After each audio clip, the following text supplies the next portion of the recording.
गणेशाय नमः। ओम नमः शिवाय। नमस्कार दोस्तों, आप सभी लोगों का इस चैनल पर स्वागत है। शिव पुराण एक सुप्रसिद्ध पुराण है। इसका पठन एवं श्रवण सभी जनों के लिए परम मंगलकारी एवं हितकारी है।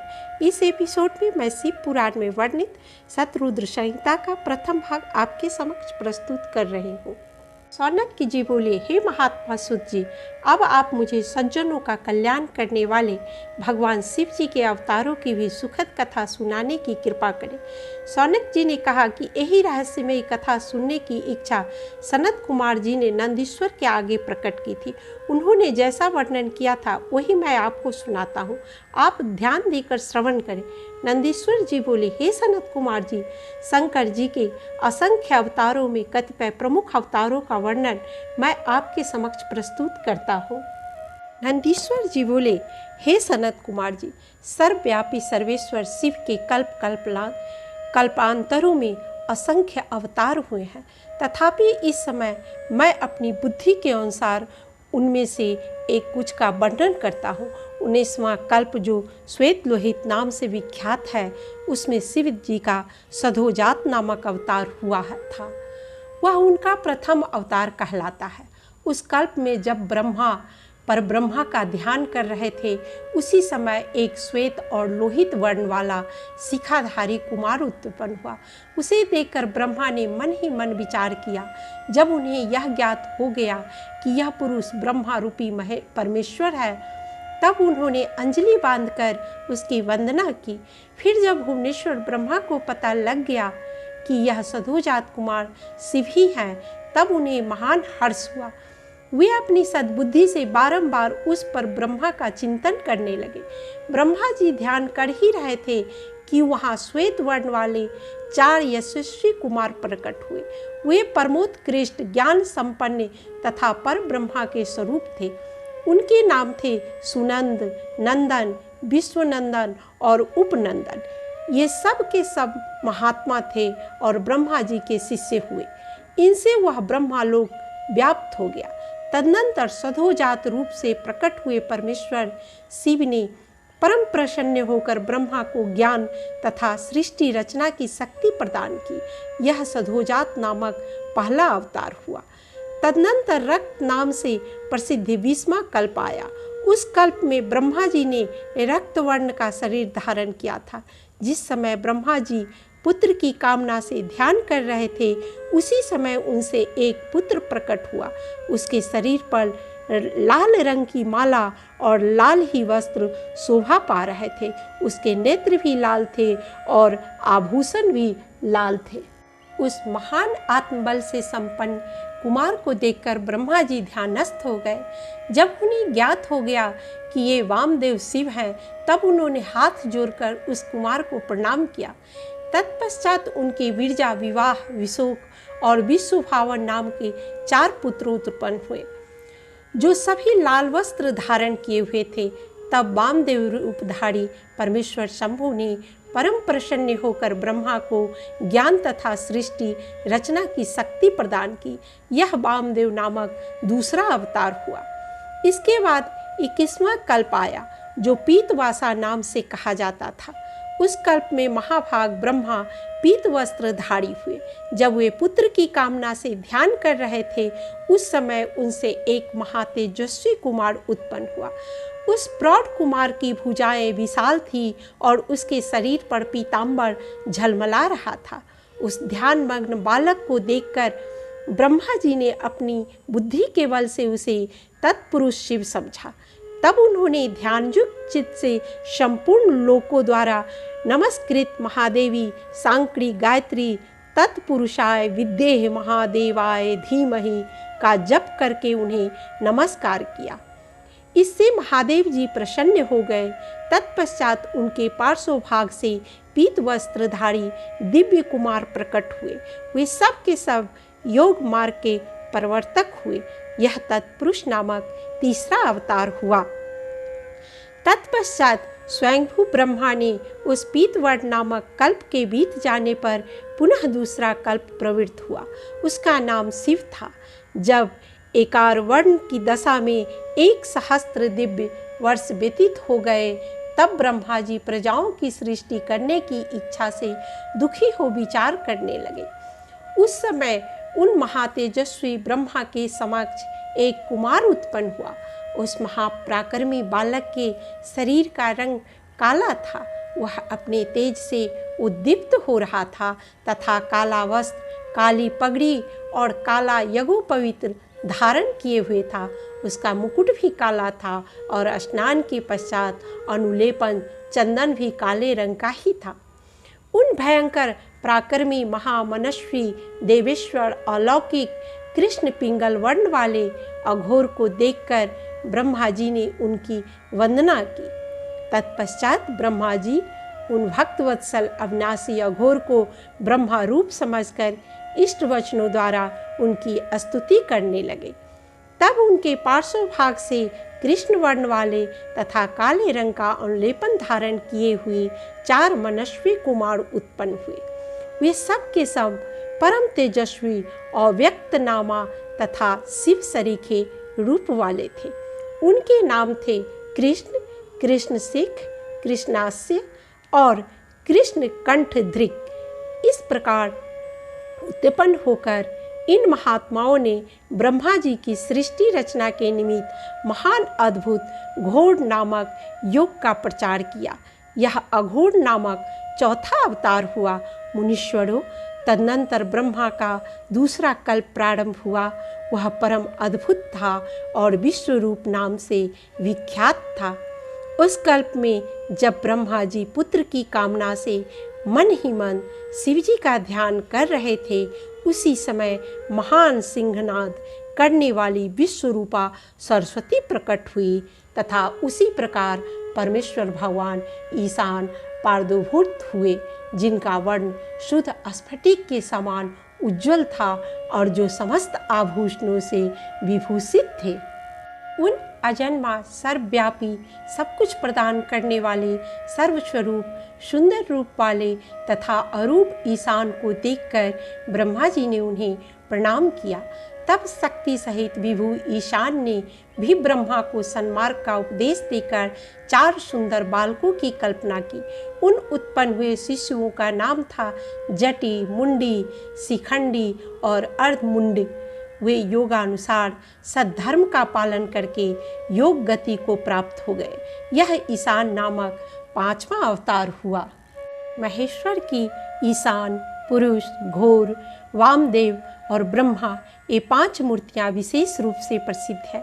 इनमें ईशान, जो शिव स्वरूप तथा सबसे बड़ा है, पहला कहा जाता है। वह साक्षात प्रकृति के भोक्ता क्षेत्रज्ञ में निवास करता है। शिव जी का दूसरा स्वरूप तत्पुरुष नाम से ख्यात है। वह गुणों के आश्रय रूप तथा भोग्य सर्वज्ञ में अधिष्ठित है। पिनाकधारी शिव का जो अघोर नामक तीसरा स्वरूप है, वह धर्म के लिए अंगों सहित बुद्धि तत्व का विस्तार करके अंदर विराजमान रहता है। वामदेव नाम वाला शंकर का चौथा स्वरूप अहंकार का अधिष्ठान है। वह सदा अनेकों प्रकार का कार्य करता रहता है। विचारशील बुद्धिमानों का कथन है कि शंकर का ईशान संज्ञक स्वरूप सदा कर्ण, वाणी और सर्वव्यापी आकाश का अधीश्वर है तथा महेश्वर का पुरुष नामक रूप त्वक, पानी और स्पर्श गुण विशिष्ट वायु का स्वामी है। मनीषीगण अघोर नाम वाले रूप को शरीर, रस, रूप और अग्नि का अधिष्ठान बतलाते हैं। शंकर जी का वामदेव संज्ञक स्वरूप रसना, वायु, रस और जल का स्वामी कहा जाता है। प्राण, उपस्थ, गंध और पृथ्वी का ईश्वर शिव जी का सधोजात नामक रूप बताया जाता है। इस प्रकार शिव जी के 5 सधोजात वामदेव, तत्पुरुष, अघोर और ईशान प्रमुख अवतार है। ये सभी परम पूज्य और अत्यंत प्रशस्त हैं। सनत कुमार के अनुरोध पर नंदीश्वर जी कहते हैं, मुने यह जगत उन परमेश्वर शंभु की 8 मूर्तियों का स्वरूप है। जैसे सूत में मणियाँ पिरोई रहती है, उसी तरह यह विश्व उन 8 मूर्तियों में व्याप्त होकर स्थित है। वे प्रसिद्ध 8 मूर्तियाँ अपनी विशिष्टताओं के कारण विश्वविख्यात है। प्रथम सर्व विश्वंभर स्वरूप भगवान शंकर ही चराचर विश्व को पृथ्वी रूप धारण करने से सर्व अथवा सर्व कहलाते हैं। जगत को संजीवनी देने वाले परमात्मा का जलमय रूप ही भव है। जगत के भीतर और बाहर रहकर विश्व को धारण कर स्पंदित करने वाले शिव जी का भयानक रूप उग्र कहलाता है। महादेव का जो सबको अवकाश देने वाला सर्वव्यापी आकाशात्मक रूप है उसे भीम कहते हैं। संपूर्ण आत्माओं के अधिष्ठाता, संपूर्ण क्षेत्रवासी पशुओं के पास को काटने वाले शिव जी का पशुपति कहलाता है। सूर्य रूप से आकाश में व्याप्त संपूर्ण संसार में प्रकाश करने वाला शिव जी का स्वरूप ईशान कहलाता है। रात्रि में चंद्रमा रूप में अपनी किरणों से मनुष्य पर अमृत वर्षा करता हुआ जगत को प्रकाश और तृप्ति देने वाले शिव जी का रूप महादेव कहलाता है। भगवान शिव का जीवात्मा रूप रुद्र है। आत्मा से परमात्मा शिव का 8वां रूप है। इसलिए सारा विश्व शिवमय है। जिस प्रकार वृक्ष के मूल को सींचने से उसकी शाखाएं पुष्पित हो जाती है, उसी तरह शिव का पूजन करने से संपूर्ण जगत के सभी पदार्थ सहज उपलब्ध होते हैं। प्रिय सनत कुमार जी, अब तुम शिव जी के अनुपम अर्धनारीश्वर रूप का वर्णन सुनो। जब सृष्टिकर्ता ब्रह्मा द्वारा रची हुई सारी प्रजाएं विस्तार को नहीं प्राप्त हुई, तब ब्रह्मा चिंताकुल हो गए। उसी समय आकाशवाणी हुई, ब्राह्मण अब मैथुन सृष्टि की रचना करो। परंतु इससे पहले नारियों का कुल ईशान से प्रकट ही नहीं हुआ था, इसलिए ब्रह्मा जी मैथुन सृष्टि रचने में समर्थ न हो सके। तब ब्रह्मा जी समझ गए कि बिना शंभु की कृपा से मैं यह सृष्टि नहीं रच सकता, और वे शिव का प्रेम पूर्वक हृदय में ध्यान करके घोर तप करने लगे। उस तीव्र तप से थोड़े ही समय में शिव जी प्रसन्न हो गए और वे कष्टहारी शंकर पूर्ण सच्चिदानंद की कामदा मूर्ति में प्रविष्ट होकर अर्धनारी के रूप से ब्रह्मा के निकट प्रकट हो गए। ईश्वर ने कहा, महाभागवत, तुमने जो इस समय प्रजाओं की वृद्धि के लिए घोर तप किया है, तुम्हारे उस तप से मैं प्रसन्न हो गया हूँ। और यह कहकर शिवजी ने अपने शरीर के अर्धभाग से शिवा देवी को पृथक कर दिया। तब शिव से पृथक होकर प्रकट हुई उन परमाशक्ति को देखकर ब्रह्मा विनम्र भाव से प्रणाम करके स्तुति करने लगे। हे महेश्वरी, सारी शक्तियों का उद्गम स्थान तुम ही हो।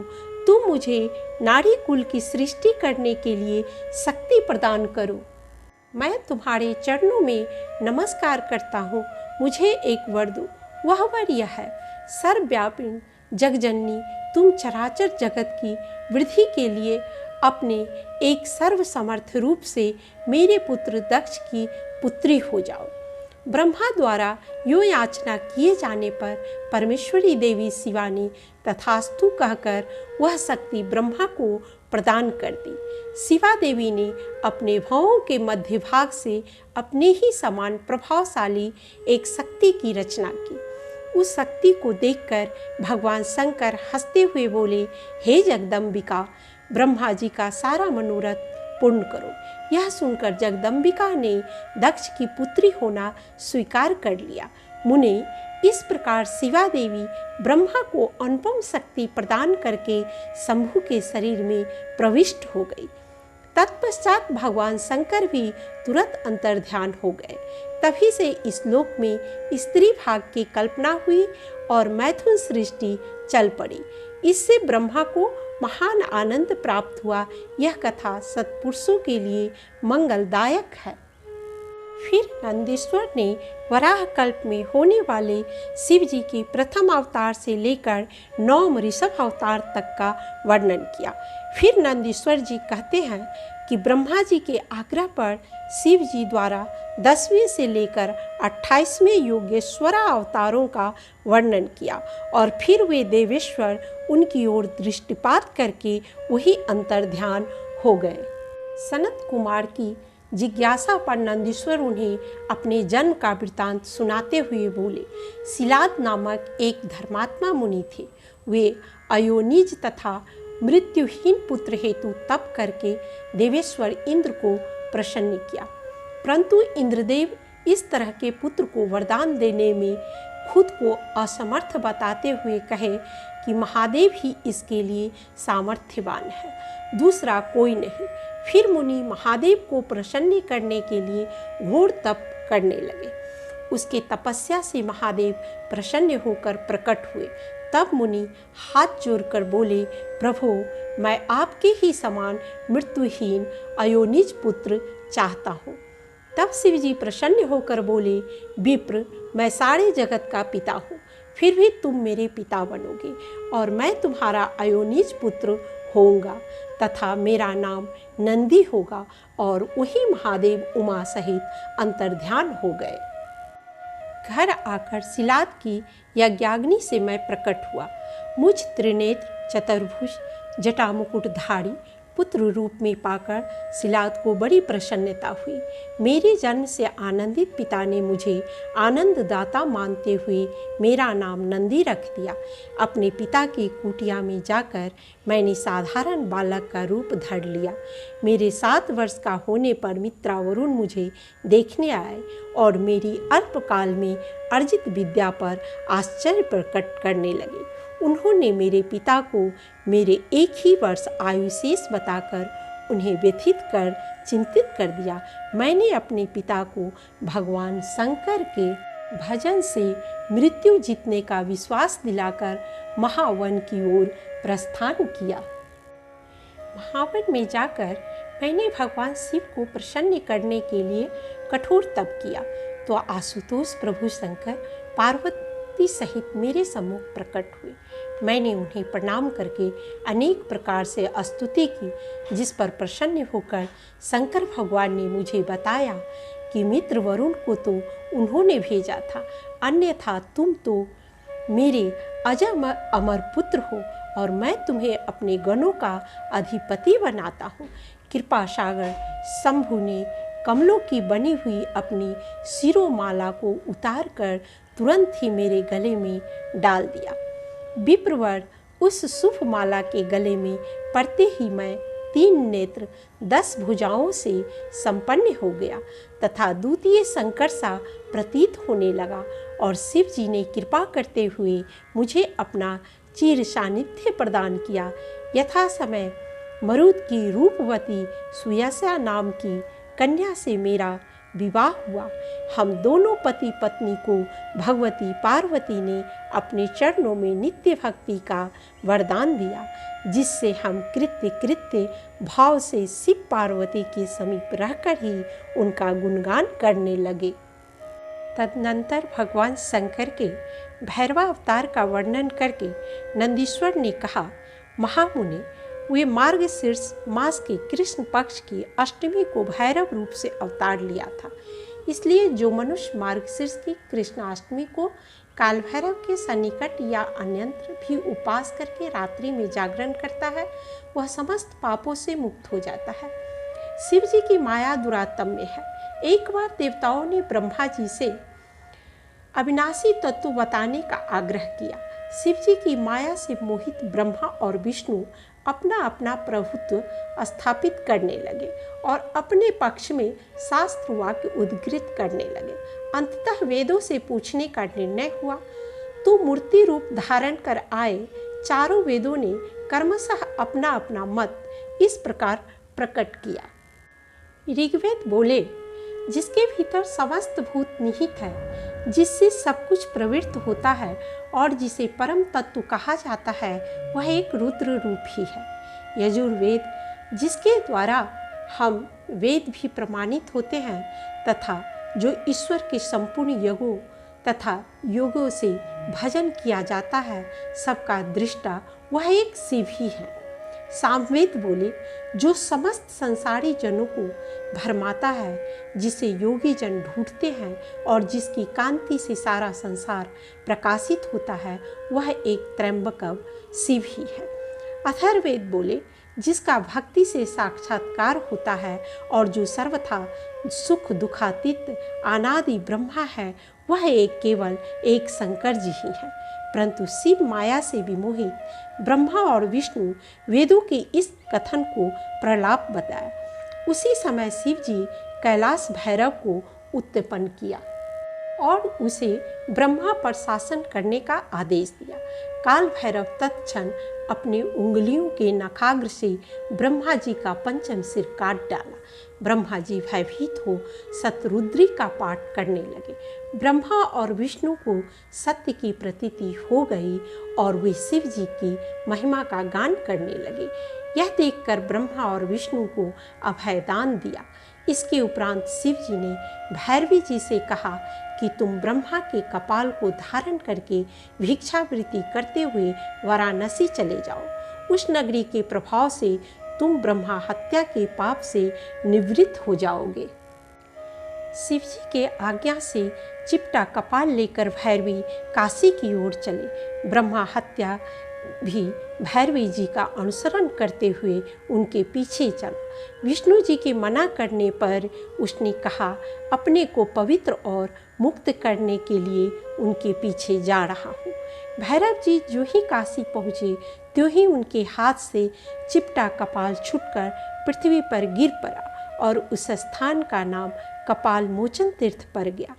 इस तीर्थ में जाकर सविधि पिंडदान और देव पितृ तर्पण करने से मनुष्य ब्रह्म हत्या के पाप से निवृत्त हो जाता है। वस्तुतः परम पवित्र काशी सदा सेवनीय है। आज का ये एपिसोड यहीं समाप्त होता है।